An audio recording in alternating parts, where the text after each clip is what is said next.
ഒരു 3-4 വർഷം മുമ്പ് വരെ ആനിമെ എന്ന് പറഞ്ഞ കാർട്ടൂണെന്ന് പറഞ്ഞ് പരിഹസിക്കുന്ന കുറേയധികം ആൾക്കാരുണ്ട്.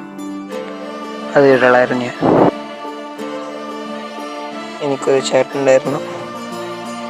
ഞാൻ അദ്ദേഹം മൂലമാണ് ഈ ആനിമെ എന്ന് പറയുന്ന അത്ഭുത ലോകത്തിലേക്ക് എത്തിപ്പെടുന്നത്. പിന്നെ നടന്നത്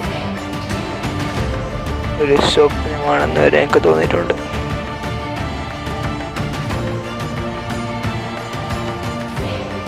അതിനുശേഷം ഞാൻ നെറൂട്ടോ എന്നൊരു ആനിമെ കാണാൻ തുടങ്ങി. ആദ്യവും നെറൂട്ടോ തന്നെയായിരുന്നു എൻ്റെ ബിഗിനിങ്. പിന്നെ ഞാൻ നിർത്തിവെച്ചായിരുന്നു. പിന്നെ അത് സ്ഥിരമായി കാണാൻ തുടങ്ങി.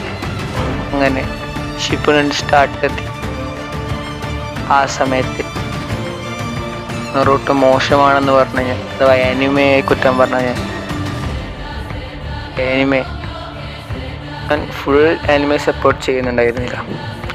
പക്ഷേ നെറൂട്ടോയിൽ ഷിപ്പുഡൻ കണ്ടതിന് ശേഷം എൻ്റെ മൈൻഡ് ആകെ മാറി. ചില ആൾക്കാരുണ്ട് മൂവി കമ്പയർ ചെയ്യുന്ന ആനിമേക്കർ. Movie is something else, anime is more than that. ഇത്ര എനിക്ക് പറയാൻ പറ്റും. ഇമോഷണലി നമ്മൾ ബന്ധിപ്പിക്കുന്നത് നെറൂട്ടോയിൽ മെയിൻ ഘടകങ്ങൾ ഓരോ ക്യാരക്ടറിനും ബിൽഡ് ചെയ്ത് വെച്ച ആ ഒരു ടൈമിങ്, ആ ഒരു ബാക്ക് സ്റ്റോറി അതൊക്കെ പെർഫെക്റ്റായ ഒരു ആനിമെ നെറൂട്ടോ. ആനിമയെ കുറ്റപ്പെടുത്തി കഴിഞ്ഞാൽ ആനിമയെ അത്രക്കധികം വെറുത്തിരുന്ന ഞാൻ ആനിമെ ഇഷ്ടപ്പെടാൻ തുടങ്ങി.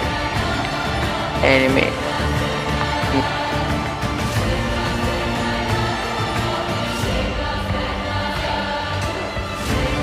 എൻ്റെ ജീവിതത്തെ